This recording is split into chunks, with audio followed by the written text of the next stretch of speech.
and Shegi, including Woye, a grandson, all leave Yeremi in the village of Kufi to face her life all alone. And of course, after the cap picking ceremony, which was a total embarrassment to the culture of the people of Kufi, to all the men and all of that, Yeremi was ostracized, is ostracized from the village. She is asked to leave the village, and of course, all the belongings of her husband are confiscated. And she is left alone, all by herself. What lies ahead of Yeremi after all of this experience are lonely days. She has to stay without any of her children, not even her grandson. And ahead of her, she has a lonely days. She has lonely days to suffer. And of course, towards the end of the story, she braces up for what lies ahead. And the story ends there. But then, we have a number of themes. I told you in our last class that the theme of any work of art has got to do with the lessons deducible from the work of art.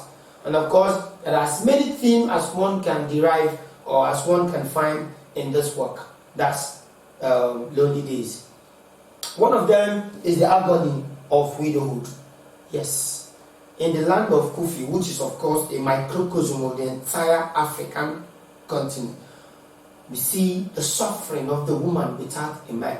And of course, it is clear that in Africa, the strength of a woman is found in the man. And that is why at the age of 25, 30, a woman is yet to be married, people begin to raise their eyebrow. What's your problem? You need to get a man to be complete, because it is believed that any woman without a man is yet to be complete.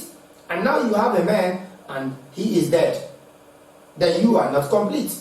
So the agony of widow, we see what Yeremi had to go through. She loses everything her husband has left for her. What about Dedewi? That's the other widow too in the village of Kufi. Of course, after the death of her husband, she was accused of having killed her husband.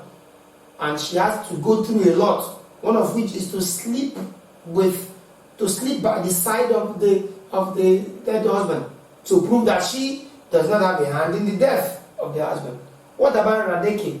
She had her head all shaved off, including Fayoyi. She had to confess for a sin she never committed, and that's the sin of the death of the husband. This is the agony of being a widow in the African setting. What about loneliness, which is equally a theme? The theme of loneliness and solitude. Yes, that is embodied in the character of Yeremi. After the death of her husband, the death of her husband was enough. The death of the husband of Radeke and all other female characters in that war, those deaths were enough. Enough suffering for these women.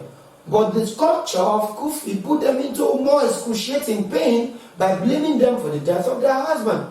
They had to undergo a lot of neck-breaking rituals to prove that they do not have a hand in the death of their husband. For Yeremi, she had to suffer loneliness. Woye, who is the only companion she has, is taken away from her. Alani, the only son, stays in Ibadan. Wura and Shegi, all her children, are not with her. She is the only one to fend for herself, and of course, she isn't getting any younger. She's in her mid-50s, about 55 years old, and she's left to herself. That simply means that she's lonely. And of course, other female characters there who lose their husband to death actually are left in pure loneliness. So both the agony of widowhood and of course the loneliness of solitude are all prominent themes in this work. We equally have superstition and of course all other themes in Bayo's Lonely Days. The next thing is characterization. He has a number of characters, main characters and minor characters. Among the main characters there are Yeremi. Yeremi, of course, is the protagonist of the work. When we say protagonist, we mean protagonistic, which in English language means the first sufferer. Around Yeremi, the entire story revolves. It does not mean that she is in a way just the main character alone. She is, in addition to that, the character who suffers the most. And of course, we see that she is a very nice woman, takes care of her husband. Of course, whatever we get to learn about her relationship with her husband was done in a flashback, which is a narrative technique. She takes care of the husband, She loves the grandson Woye, takes care of Woye, tells him a lot of story.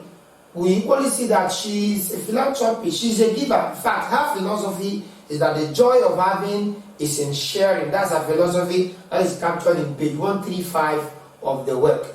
She gives out corn, she gives out a whole lot of things to a whole lot of people. In fact, at the end of the day, she becomes very popular in the village, rises to a state of prominence, and she caught the envy of a whole number of persons in the village of Kofi. Yeremi is the main character, as I've said.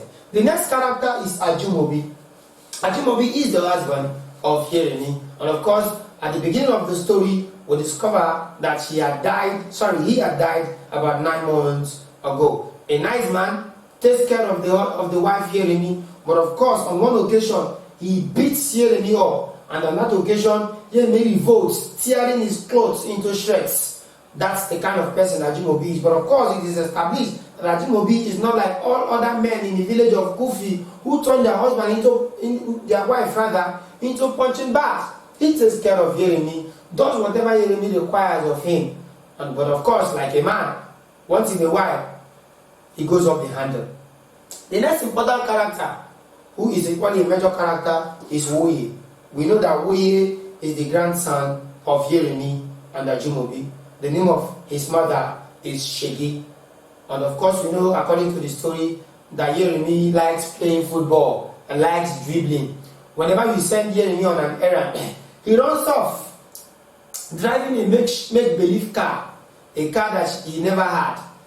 You see him running to the next village, faking to be doing so in his own car. He lived his dream. The next other character who actually falls into the minor character is Shegi. Shegi, like I have said, is the mother of Woye, and of course the daughter of Yeremi and Ajumobi. The next other character is Alani. That is the only son of Yeremi and Ajumobi. Alani stays in Ibadan, where we are told that people walk around in a smuggled limousine vehicle and Mercedes-Benz to, of course, show that the story is set in post-independent Nigeria. These are the characters, the main and the major. Of course, we have other characters there too, but we've been able to list about 2, 4, 5 main, 5 both main and minor characters. The next thing that we engage our attention now is the language and style. Talking about the language, we know that the work is written in a very simple and easy to understand language. And of course, we see the introduction of Yoruba proverbs and of course Yoruba lexicons here and there to give the work a local color, to show that it's indeed a rustic traditional work full of a lot of proverbs. The next is the narrative technique. The narrative technique is omniscient point of view. This is a technique where the narrator is not part of the work. The narrator is seen as a God who sees all and tells all. That's why it is easy to understand even what is happening, to hear even what is happening in the minds of each of the characters, as the all-seeing narrator goes into the heart of each of the characters to bring forth whatever goes on in their mind. So the point of view or the narrative technique used in Lonely Days is what we refer to as the omniscient point of view. The next is the use of flashback. Because you know that flashback is a technique used to bring back events that had happened in the past to establish and make clear what is happening in the present. All of what happens between Ajumobi and the wife Yeremi are brought to us in that story using the technique of flashback. Okay, and now that brings us to the end of the prose part of this class. Remember last time we took the drama part. Now we have concluded the prose part of this work. We shall be focusing on poetry. This section will be focused on poetry. The attention we are going to be giving this subject or this part of literature is because for some people it is the most important part of literature. And of course, in the order of arrangement, poetry comes first. Poetry, drama, and prose. This class may not accommodate why such division is done in the manner it is done, but the focus of this class will be how you are to analyze or appreciate a piece of poem. What is expected of you in an examination hall where questions under poetry are presented before you? How are you supposed to approach questions under poetry? But before we go into such approach, you are supposed to first of all know what is poetry. We define poetry as a form of literature that uses language in a special way to evoke feelings. This aspect of language that is used sometimes could be rhythm, could be rhyme, the use of imagery, symbolism. So in poetry, language is used in a special way. The pristine nature of language, the germane use of language, is what is brought into bear in poetry. So whenever you read a piece of work where language is used in a special way, oftentimes you say, this is quite poetic. And so we say that poetry is the use of language in a special way to evoke special meaning, to evoke special feeling in such a way that attention is dragged to what ordinarily someone would have dismissed with the wave of one's hand.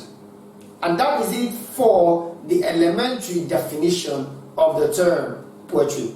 In other cases, we could see poetry as a collection of poems, while poem, according to William Wordsworth, is defined as an overflowing emotion that is recaptured in tranquility. And that is according to William Wordsworth. Now that is for it concerning poetry and poem. Now we shall be focusing on a particular poem. Of course, you know that time will not allow us to pick all the poem we have and begin to discuss them one at a time. But we shall be using one poem as a case study in this class. We shall be focusing on William Shakespeare's Shall I Compare Thee to a Summer's Day? This is a poem written by William Shakespeare. And of course, it is the 18th of William Shakespeare's 154 sonnets. Shakespeare wrote 154 sonnets. Among them is sonnet 18. This sonnet was published in 1609. I bet that's a very long time ago, many centuries ago. But when we look at this poem, it's as if it's written yesterday and published today. So it's timeless, as we shall even see in the poem. So it is the 18th sonnet of William Shakespeare, and of course it is titled Sonnet 18, Shall I Compare Thee to a Summer's Day? Now, I have written the poem on the board for you. There's the title, Shall I Compare Thee to a Summer's Day? And remember I told you that it is the Sonnet 18. I shall be reading the poem first. Okay, which is the first thing you do, after which we shall now go ahead to look into some of the literary devices employed, the thematic preoccupation of the poem, and of course look into the structure of the poem. Now, let us start with this. The poem says, Shall I compare thee to a summer's day? Thou art more lovely and more temperate. Rough wind do shake the darling buds of Maine, and summer's leaves hath all too short a date. Sometimes too hot the eyes of the heaven shines, and often is his gold complexion dimmed, and every fair from fair sometimes decline, by chance or by nature's changing course untrimmed.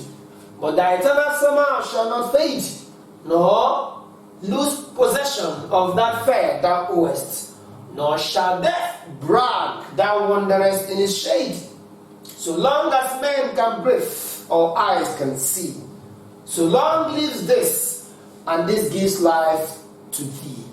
Now, that's for the poem. We have been able to read the poem from the beginning to the end. And that's the very first thing you need to do.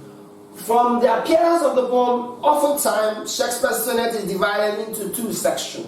The first is the sextet, followed by the octave. The sextet is a poem written in 6 lines, while octave is a poem written in 8 lines. So oftentimes we see Shakespeare's poem written in 6 lines above, then a little below you see the 8 lines, making the octave. Together, we have 14-line poem, which, as you know, is referred to as the sonnet. You know, of course, we have the Petrarchan sonnet and the Shakespearean sonnet. The Petrarchan sonnet is the sonnet named after an Italian poet called Petrarch, while the Shakespearean sonnet is the one named after Shakespeare. That is the one referred to as the Shakespearean sonnet. And of course, it is arguably the most popular sonnet. But both the Petrarchan sonnet and the Shakespearean sonnet are all written in 14 lines, except of course the rhyme scheme, which differs. Now, let us talk about the subject matter of the poem. Before we even talk about the subject matter, let us quickly look into the rhyme scheme of the poem. The rhyme scheme of a poem is part of the structure of the poem. We have scratched the surface of the structure of this poem by saying that it's written in 14 lines, 6 lines above, 8 lines below, making it 14 lines. Let us quickly talk about the rhyme scheme. And of course, you know we have the end rhyme scheme. The focus here will be on the end rhyme, okay? Now, shall I compare it to a sum as day? As you know, all the rhyme scheme must start with the letter A. That's the first thing you do. Now you listen, this word is pronounced day, okay? Now, the next line says, thou art more lovely and more temperate. This word is pronounced temperate. Does it in any way sound like the word day? Certainly no. This is day and this is temperate. And so, we are not going to be repeating the letter A here, but we go over to the next available letter. After A, the next letter is what? The letter B. Does it make sense to you? And then we go to the third line. The last word on the third line is pronounced May. Don't forget, we had day, temperate, and May. You would agree with me that May sounds like day. Hence, we shall be repeating this letter here. I'm sure you're following class. Okay. The fourth line is pronounced, the last word on the fourth line is date. We've seen day, temperate, May, and dates. You would agree with me that date is closer in sound to temperate. Did you get that? Hence, we are going to be repeating this very letter here, and that gives us B here.